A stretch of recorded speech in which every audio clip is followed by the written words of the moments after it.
Ici, nous sommes dans un espace forestier pas comme les autres.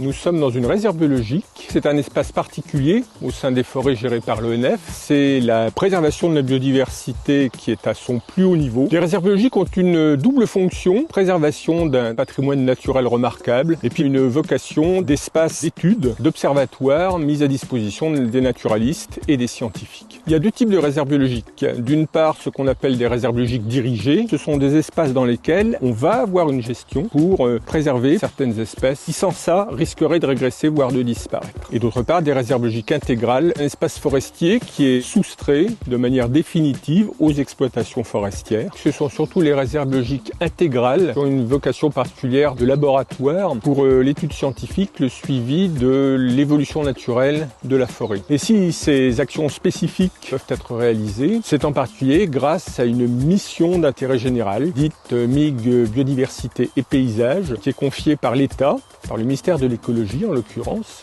à l'ONF. Toutes les actions qui vont pouvoir être menées dans ces réserves vont bénéficier de la MIG Biodiversité, qu'il s'agisse des études, des travaux de gestion conservatoire ou bien encore d'actions d'information, de sensibilisation et d'accueil du public. Il y a un peu plus de 250 réserves biologiques, que ça soit en métropole, mais aussi dans les départements d'outre-mer.